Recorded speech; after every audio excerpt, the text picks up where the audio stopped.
let's say you hire 100 candidates a year, how many of them pass their probation phase and are inducted formally into the organization and into your team? That also tells a lot about the quality of hiring that you're doing. We used to have a principle which was worded as an inclusive family, but we changed from that to diverse and inclusive team. Having said that, I genuinely feel that social touch is very important. The people who you work with, they should know each other.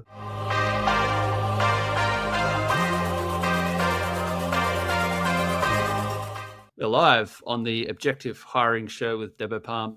Welcome to the show. Thank you so much for joining us.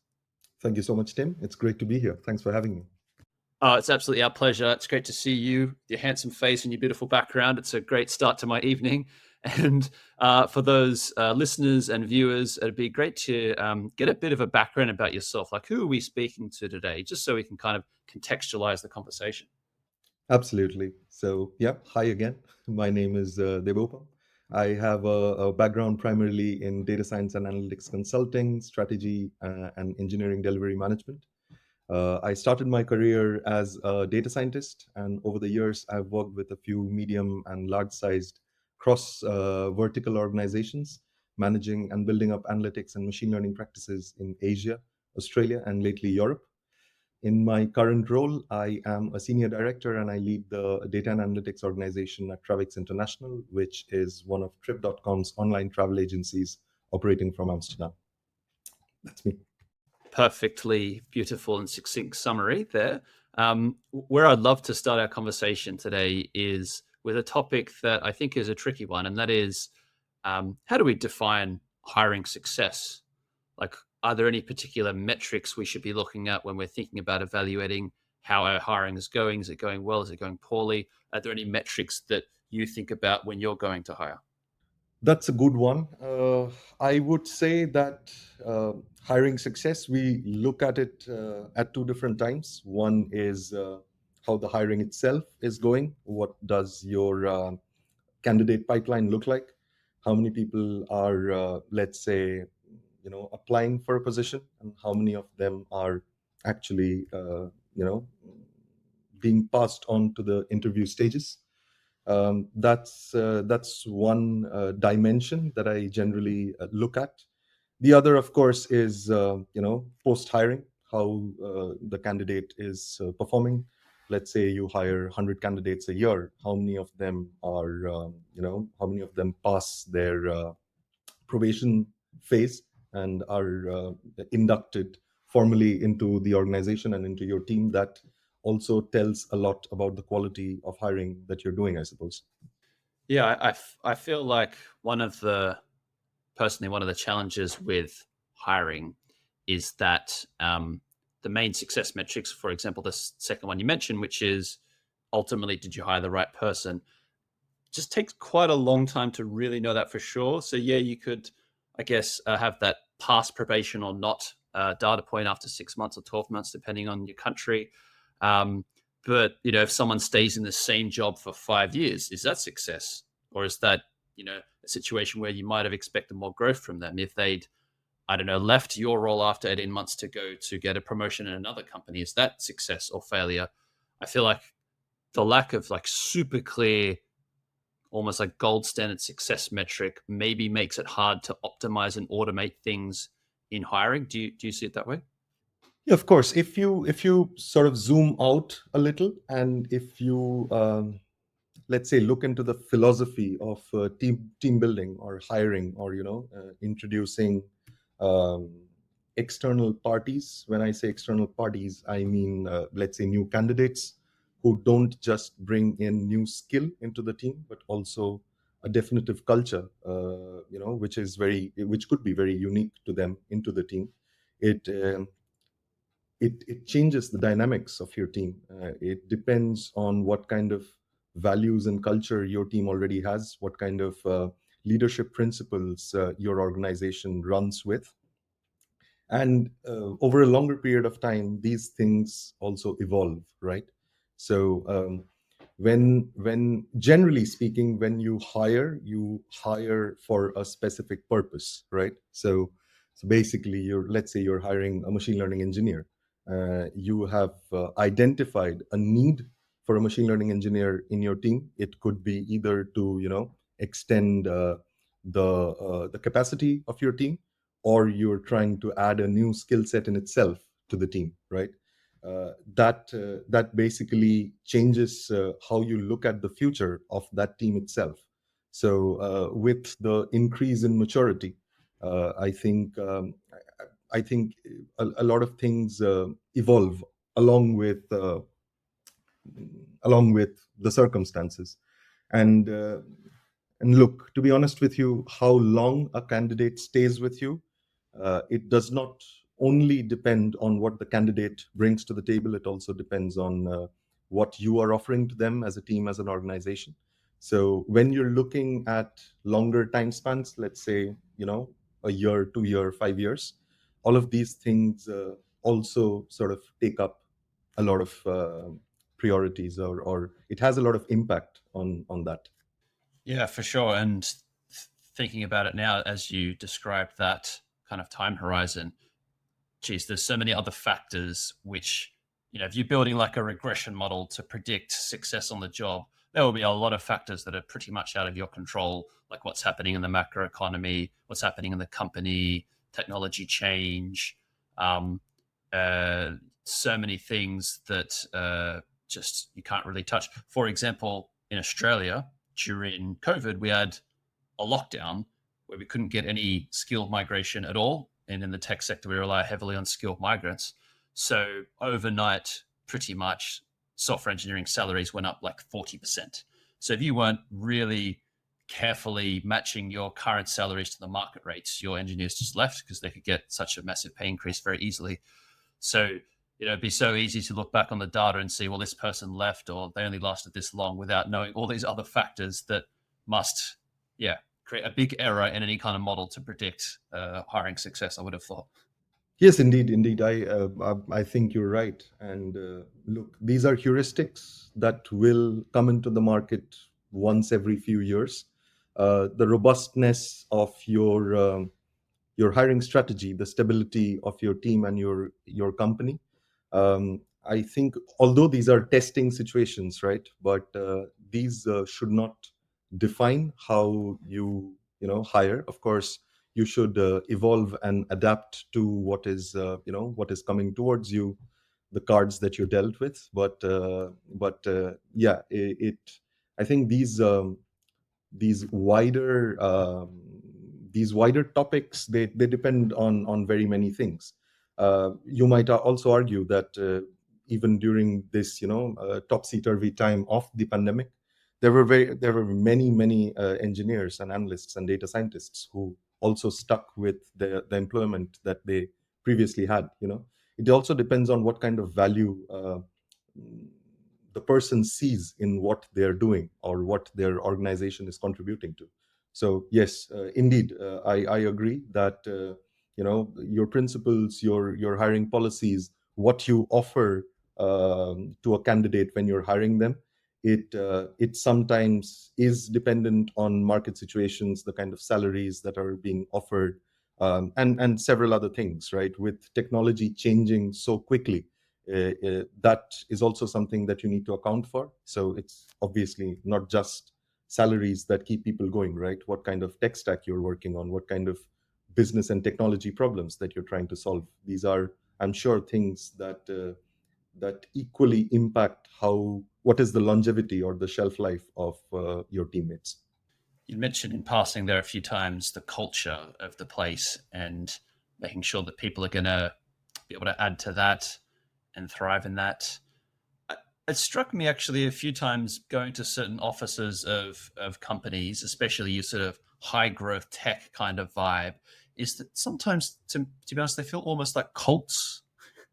Like you go there and there's very consistent branding and they're all kind of bought into this message with the amazing CEO leader who's very charismatic but elusive. And it feels like everyone's got a certain way of talking or being, which you could say is like a cultural fit, or you could say it's you're getting closer to a cult. Have you experienced or seen that kind of thing yourself? Yes, and Let me put it this way, yeah. The driving principles or values, or a combination of which we say we have come to know as company culture, it's like a language, yeah. At the end of it, that's what is the crux of it. So I can give you some examples, like Amazon, yeah. I've had friends who have worked with Amazon for a very, very long time, and they have certain leadership principles. And these leadership principles are not just, put across their offices and stuff, but this is indeed something that I've seen them to live by. They talk about it during, growth reviews. They talk about it when they have bottleneck situations, even in, in brainstorming sessions, so on and so forth. So um, that talks about how how a strong company culture and values actually lets you also resolve conflicts and solve problems sometimes. So yeah, and there are several ways in which your management decides to inculcate this into your workforce, right? So it could be, it could be completely something that is completely online, what you show your customers, and then you imbibe that into your workforce. Or it could be something more visual, and something that you can interact with, like posters and fun stuff in the office, which is also something that you see. Of course, there needs to be a balance on how you're dealing with these things, because many a times you it's very much possible that you're dealing with a situation where, if you are trying to follow one uh, principle, you're maybe conflicting with another. But how you prioritize these things, and what ultimately brings the most value to your customer, and also to your workforce, that is something that I think every company tries to sort of drive. Yeah, and I can see why and the value of it, because if you had a collective set of people who are almost irrationally excited and enthused about a particular mission, they're going to do amazing work in a way that they wouldn't if it's just like, well, this is a job. I'm going to create a dashboard. I'm going to write a bit of SQL. I'm going to. Da, da, da, da. But if there's some kind of greater good, greater goal, which I'm sure smarter people than me would realize this, that any human group needs that kind of common goal. Then they're going to do great work. I wonder also if maybe, if I can draw this analogy, it's not too controversial, becoming a little bit less nationalistic, a little bit less about the country. So now maybe the core unit is maybe more the company that you work for, and that's who you're holding on to in the same way you might hold on to like your football team, and that's your favorite thing. Is it a similar kind of feeling? Yes, of course. To address the first point that you made, right? This having sort of a pyramidal structure where where everyone knows what the North Star is and what they're chasing. And I think this is what I was trying to imply with when I said language. Because as you scale, right, let's say you're working with a startup where you have 15 people, and all of all of you are working on the same mission. You know exactly what the priorities are, and you're trying to solve those problems that you're solving one by one based on what the priorities are. And it's very easy to do when you are 15 people, compared to when you're 1500, and compared to when you're 15,000. The farther you are from uh, decisions being made, the more important company culture and values become, so that proper translation of what the company wants to do comes to you, so that you are able to better better manage what the expectations are from you, and what you should be expecting from the organization as well. So definitely, I think that's something um, which can be facilitated quite well through having a very strong culture and value. Indeed. Sounds almost like the glue of the company holding it together, the kind of foundations, those guiding principles almost that you can fall back on, as you say, even when it comes down to decisions. If you don't know which way to go, well, go with the core values of the company, and I guess no one can really complain. Absolutely, absolutely. And I also think, yeah, your analogy of this being a glue is very true. And I think these things also, like most other things, evolve. Very recently, the organization that I am with right now, Travix, we changed our leadership principles, primarily because we thought that our old principles were not serving our current goals or objectives as strongly as we would want them to.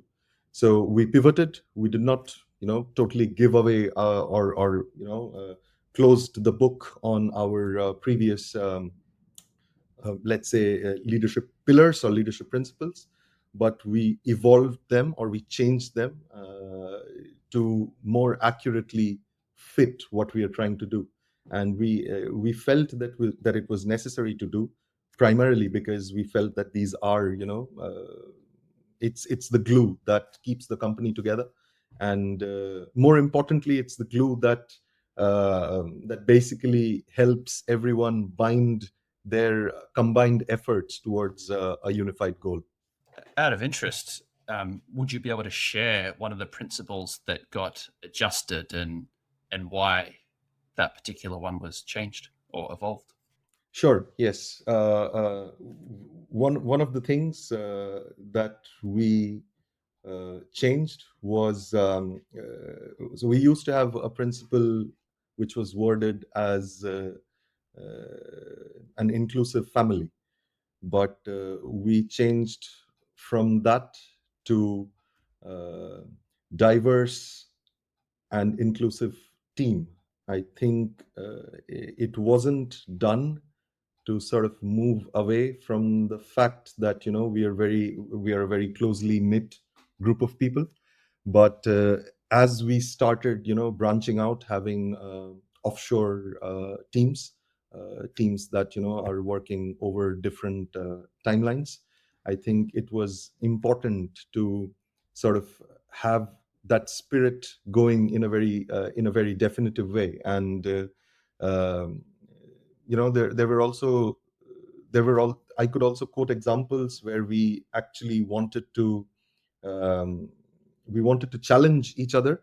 And we felt that having family there makes things a bit more complacent, if you know what I mean.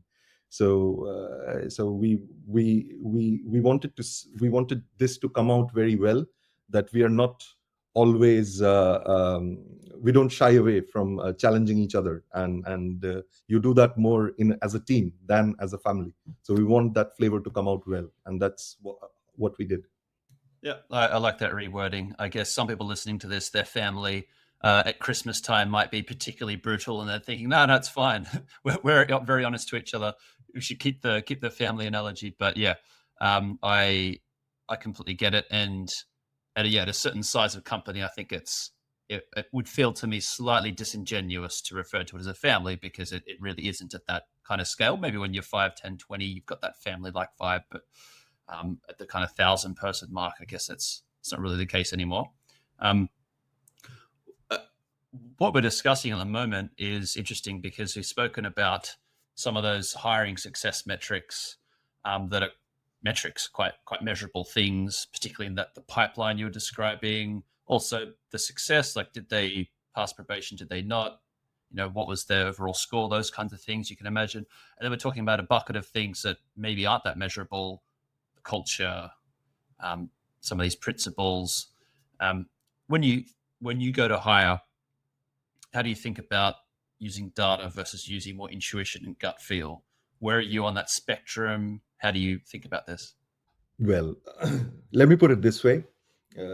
Your gut feeling is also data driven. So that's the best thing about being human beings, I suppose, that we all have biases. Yeah, how much we disagree with ourselves, we all have biases. The question is, how much do you let this bias influence your judgments, your decisions? Yeah. So if you are, you know, if you're doing something with a gut feeling, it's generally because you have made observations in the past, and you're just sort of trying to align that with, align a new situation with the trend which is already in your head. So that also, in a way, is data driven.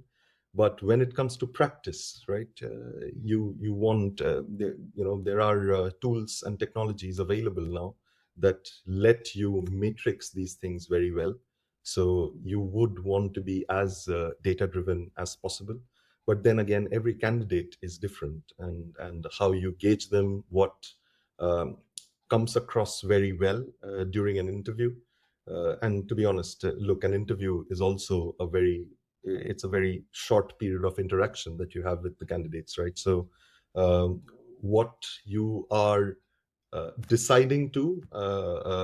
what you're deciding to actually get out of an interview, it drives many things. So if let's talk about a situation where you have been trying to hire hire for a very niche role for a very long time. So as the hiring manager, you might be sort of getting impatient.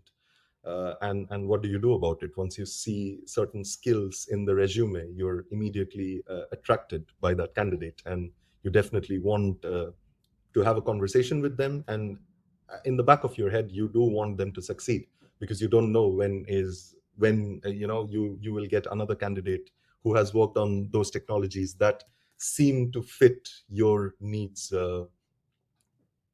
Yeah, your needs, like, very well. And then you have to basically take a decision on what are the things, what are the trade-offs that you're ready to make. Yeah. You're looking for someone who has 10 years of experience in developing a very particular component of your cloud strategy. You're not getting someone like that. You have someone who has, let's say, lesser experience in doing that, but a wider, more generalist skill sets that you will be able to leverage on other projects. So it totally depends on what you're trying to achieve there. And sometimes you feel like, relying on your gut feeling would be the easier thing to do. But and that's also the reason why you have a hiring committee, and hiring responsibility is not just on the on the hiring manager. And this is, coming back to one of the things that we are discussing before, the inclusivity and diversity of your candidate pool, right? It is as important as the diversity of your hiring committee. So you're basically inherently that way filtering out bias to an extent. And you also know, you're more confident that this is an all inclined decision, or whether, let's say, a representative of the design team or a product engineer, sorry, a product owner, sees things differently. So you always have that perspective coming in, which is also very, very valuable, I suppose. For the hiring panel scenario, where, or at least let's say several different interviewers across several different stages, and you, as you say, kind of almost like average out the biases, or they kind of, the outlier biases almost cancel themselves out a little bit because you get this diverse set of opinions, I guess, in a way. That's the way I was thinking about it. um, is each interviewer's value add the same? Or another way of putting that is like, I don't know, um, if I asked my mum to interview a data analyst, she would give me a different perspective. I guess she'd give me some insight that I don't have because she's not an analyst and she's, an elderly lady. But I don't feel like she would be ultimately a better judge of who a good data analyst is than me. So is there sometimes something to be said for making sure you got like the right interviewers in there who are actually adding value? Absolutely. All of these things are highly driven by context. So let's say I am hiring for a senior business analyst, a senior data analyst. Uh, there ideally, the interview panel for this specific role needs to be people who this person will or this role will interact regularly. So basically, you know, they're asking the questions that are relevant for this role and for the success of this candidate and for the combined success of the team. So context in this case is very, very important, unless you want to have a wider, more open discussion, especially, like rounds of cultural fit, where a senior leader in the company is interviewing someone where they are exclusively looking for cultural fit and intention. The whole intent of this person not being from the domain that the candidate is going to report into or work with is so that there is a wide open perspective of how this person not only fits into the context but also the general context of the organization. But other than that, I think even the hiring manager or anyone in the recruitment team would want or would desire for a higher context and higher empathy in these interviews. You mentioned earlier part of the challenge with interviewing and hiring being that even a lengthy hiring process that might be, I don't know, 4 or 5 interviews is still only 4 or 5 times an hour. It's not even one full working day.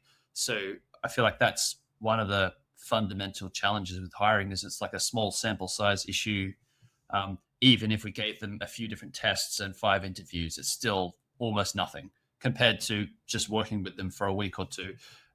Have you, without of course naming any names, have you ever hired someone in the past where you hired them with such high hopes and then, almost like on day one or week one, you're like, oh my God, what have I done?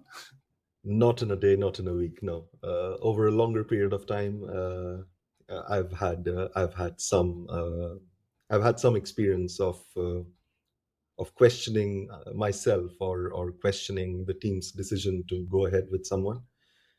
But more often than not, these are behavioral issues. These are issues. These have got to do with traits that are not trainable. Yeah. So when you generally speaking, when you're hiring for a role, uh, 70% of your questions are possibly directed towards the technical fitment or the business fitment of the person that you're trying to hire. And the rest of it is basically to understand what their cultural fitment is, what kind of a person they are. Is it easy to work with them? Is it difficult to work with them? What kind of soft skills they bring to the table? Are they, can they consult with the business, or are they like heavily tech who would like to be given, a sheet of to dos and they would deliver? So I think that part is it's easier to determine, I think, especially in technology. But I suppose obviously once you start interacting more with a person, once you start working with them on a day-to-day basis, then you get exposed to the wider personality of that person or that candidate. And then obviously, not everyone you have gone to school with are your best friends, so it's a bit like that. Of course you want everyone to ideally your entire team should gel well. Your engagements with your stakeholders should be impeccable. But then yeah, we all know that delivery is delivery. You need to be very objective about how these things work. You set up expectations accordingly, and then you manage those expectations well. From time to time, you do unfortunately end up with teammates where there is uh, let's say a massive conflict of fitment, and unfortunately that's the reality, and you have to deal with it in the best possible professional way when you come across such situations. Um, I'd say I've spent an uh, almost all of the last 6 years really thinking very, very closely about kind of hiring accuracy and the best way to predict who the best hire is going to be, and almost like obsessing over measurement as much as possible. And then I hear anecdotes from football managers and football teams who've just spent like £100 million on a player. They've done all the research of everything this person's ever done for the last 10 years. They've measured everything. They've a billion times the amount of data we could ever possibly get about a candidate. And they get them in on training session number one, and they're like, he's crap. He's got to go. So that always gives me a little bit of solace that, like, well, if they can get it wrong at that level of investment with that level of data, then we can't expect to have anywhere near 100% hiring accuracy rate. And I certainly don't have anywhere near that in my life. What's your rate? Like, if you were to try to think back to all the people you've hired, and just kind of intuitively in your head, like, I'd hire them again or I wouldn't. Where's your metric sitting? Like, I've heard 70% is pretty good. Is yours anywhere near that? Yeah, well, look, when you're starting a new engagement with some, and of course this goes both ways, yeah. So when you're starting to engage with a new employee, or a new employee or a new teammate starts to engage with their team, I think both sides assume best intentions. Uh, let's consider that they are well off with their technical skill sets, and that is not something that is on question here. Then, of course, the rest of it is behavioral, and and and look, indeed, you aren't able to tell thoroughly through within the hiring process if this person is if this person is going to be loved by all, or if this person is going to have some kind of conflicts, small or big, with pretty much everyone around them. These are personality traits. You These are quirks that you sort of find a balance to live with, of course. It also depends a bit on yourself, what kind of leadership you play, what kind of leadership role you play. Are you able to coach them and bring them at the same level or at the same foundations with the rest of the team? Are you able to understand what they see as blockers, and are you able to help them remove those blockers to to smoothen out engagement processes? That's one thing. Of course, you also need to sort of look down your own collar and try and gauge if there is anything that you or the team can do to make someone or everyone in the team more accommodating, more relaxed, more chilled out. In my experience, yeah, I mean, when I started my career, AI was essentially mostly on prod. We were not talking about these things or being able to leverage these things for hiring at the same frequency as we do today. So we obviously leaned more towards the more traditional way of hiring people. And yeah, I've worked with big teams before, and I haven't really experienced, yeah, I mean, 3 out of 10 people not 3 out of 10 people having behavioral issues is a high number, actually. To be honest with you, you wouldn't expect that amount of conflict within the team, at least if you are if the person that is in question here is comfortable, you're aware that everything around them are going well, they're happy with what they're doing, you're as an organization, you're being able to offer them what you promised. I think it's something that you can deal with. To add to this would be some quirks that I can specifically talk about because I manage tech teams. There are obviously certain kind of personalities that tech people are, that, let's say, a marketing or a copyright person wouldn't be. So there's that. I think what has helped maybe a bit with the pandemic, I think the world has gone full, work from home mode. Remote working has become way more regular than it was before. So interactions now happen in a certain specific way. So let's say you have an introvert in your team. That person is not, you're only viewing them when when you're in a meeting with them. So they don't feel drained throughout the day having to have conversations that possibly that they don't want to have. Some people like to do small talk, some people don't. So that I think has in a way been eased by the remote work culture that is a rage these days. But of course, I am just one person. There are many organizations that are bringing people back to 5 days a week in the office. They definitely have different data. They definitely feel that tech teams work better when they are, sitting together on the same table. These are all perspectives. Something might work better for a company as compared to another. So, yeah. Yeah, I remember casting my mind back now to when the pandemic started, and it was like, oh, we're going to have to work at home by ourselves on our computer without being interrupted. I'm like, yeah, I could probably do that for a while. I'm not complaining. Every introvert thought that was a pretty good idea, and every extrovert was like, oh, after about a week, pulling their hair out, just let me speak to someone. Um, After a while, I have to say, even as an introvert, it does get a little bit boring, and I'd like to break it up a bit. But yeah, it's amazing how. Uh, it's like big changes like that have sudden impacts on different segments, both positively and negatively, um, including in hiring as well. Actually, like I would have thought, as an introvert, it's probably easier to do a one-on-one online call than go into an office and shake three people's hands and deal with a secretary and everything. Like it's just a lot less intimidating. I would have thought. I don't know. Would you classify yourself as a introvert or an extrovert? Uh, my colors are red and blue, so I don't think I'm an introvert in any way.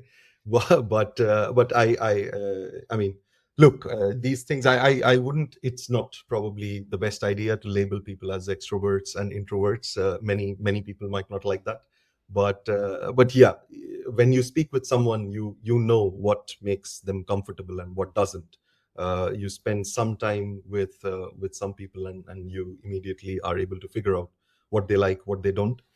With the data that I have for most of my tech teams in my current role and in previous, because these span together over the pandemic, I have seen effectiveness, and effectiveness is pretty wide, but I think throughput of my teams have increased, which tells me obviously that maybe the time that they were not spending, or they were spending somewhere else, is probably a bit more focused with this. I think techies understand what their managers and their organizations expect of them pretty well, and they basically they make efforts to deliver in a way that does not interfere, or it's independent of them being present somewhere or not. That has been my personal experience. Um, Having said that, I genuinely feel that social touch is very important. The people who you work with, they should know each other, they should understand each other, and they should have empathy towards what the person who they are working with, they're going through also, in their individual lives. And if you are interacting with your teammates only, yeah, I don't know, twice a week or only during stand-ups, that's just not enough. I think most companies encourage people meeting, outside of work context. There are so many team building activities, offline and online, that companies are now doing to basically increase empathy, increase understanding of each other.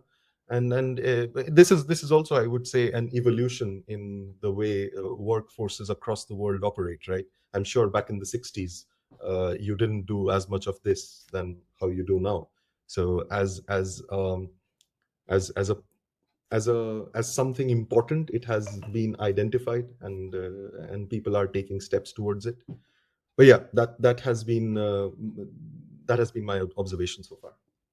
Probably especially important nowadays if there's, yeah, the remote working, but then a lot of communication in text, which straight away you lose all the um, kind of visual cues you'd pick up if you're speaking to someone in real life. I don't know about you, but I feel like it's so easy to infer the worst and the negative when you're reading something in an email or a Slack message versus face to face.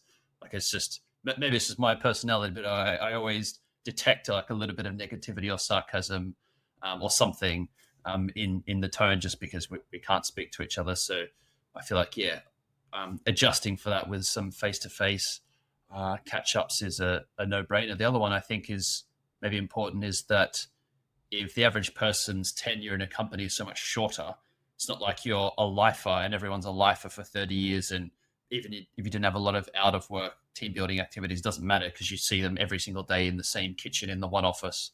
So with that different dynamic, yeah, probably especially important to try to build up those engagement pieces. Do you go into an office as well yourself, or are you working fully remotely?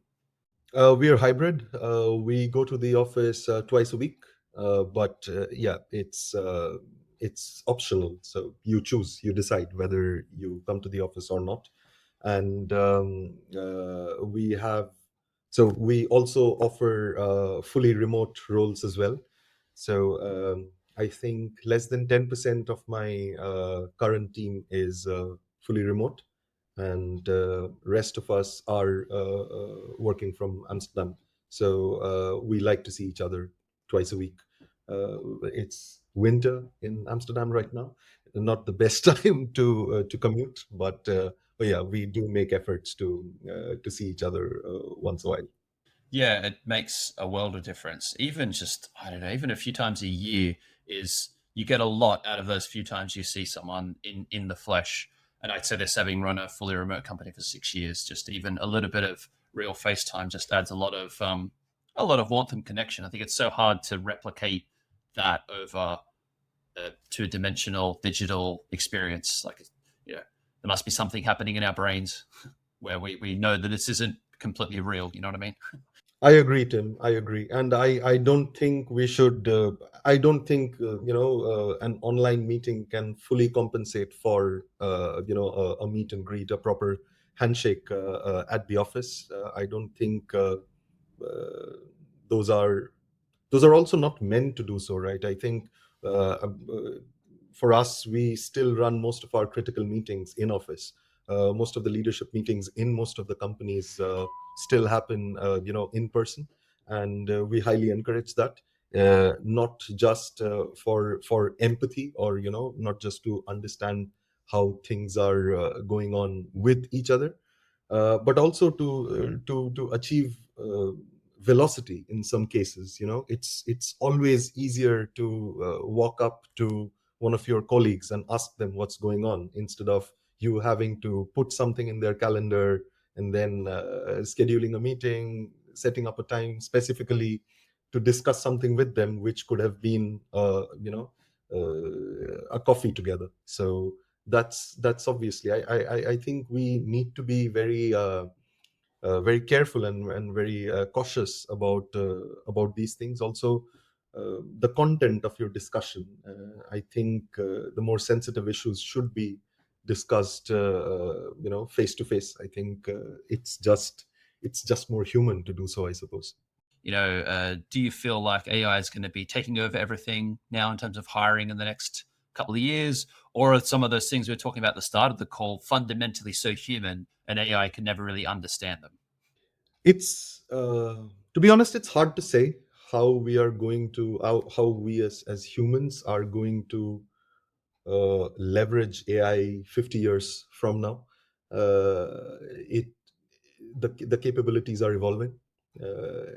AI today, for most use cases, are seen as assistants. So basically, they're supposed to assist you or help you or make your life easier. So we should be trying to answer the question: how can I use AI or forms of AI to do what I am doing at a higher quality, quicker, and in a more robust way. So as long as as long as we are constantly trying to sort of discover that, or make steps to see how that is going to be possible, I think we are good. Is AI going to take over? Well, they haven't yet passed the Turing test, so I don't think that is going to happen anytime soon. But yes, are we going to use AI more in a more integrated fashion? I definitely think so, and I definitely hope so. AI in hiring, I believe we're not. Maybe we're talking about a generative AI and AI together right now, but yes, anything that makes your life easy, you should be doing that. I say this to my hiring team, and I also advise the same to the candidates who are looking for a job. They should try and leverage the technologies that they have at their disposal too.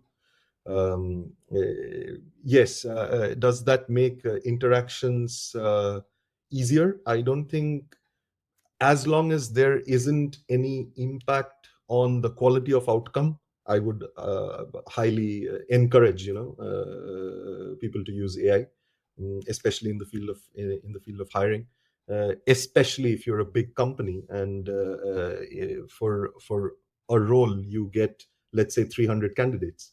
It's going to terribly slow you down if you are if you're not using at least basic basic tools like finding out certain keywords and stuff like that. That way you can already sort of do the first or second, maybe the first two rounds of screening very quickly. So yeah, it's definitely a helpful tool. Is it foolproof? No. Was the orthodox way of doing it foolproof? No. Is it going to help you do things quicker? Definitely. So I think yes, but then you also need to be careful about the ethics around it. As a con as someone who's presenting content generated by AI to someone else, especially to a potential employer, they should be very careful about what they're putting in, especially in the context of a resume, right? So a resume talks about the width of your experience, and an interview talks about specific depths in that experience, right? So uh, it all depends on what you're trying to achieve from this interview goal. I mean, obviously, I know every interview, the goal of any candidate in an interview is to basically uh, get hired or be made an offer. But you constantly need to also keep asking yourself, and this is across context, that is this the right role for me? Is this where I will flourish? Is this where I would make enough contributions to prove to my hiring manager that I am adding value? Is the company going to give me back what I am expecting from it? So yeah, if AI helps to make your life easier in determining or answering any of these questions, absolutely, you should use it. I'll be personally very interested to see where things go in the next couple of years. I was kind of skeptical, and I feel like in the last maybe 4 or 5 months, I've become very, very optimistic that AI could solve a lot of the kind of structural, systemic problems in hiring. And I expect we'll see kind of like a new wave of uh, AI based HR SaaS products rather than like existing ones that got like a bit of AI sprinkle, but like fundamentally AI driven. And once they start to hit the market, I'll be keen to see what hiring is like. I imagine it's going to involve a lot of AI, a lot of robots, a lot of kind of weird interviews at first that after a while it just becomes normal that you'll be speaking to an avatar or um, some kind of deep fake of the real hiring manager. Um, I don't know if that's a future utopia or dystopia. We shall see.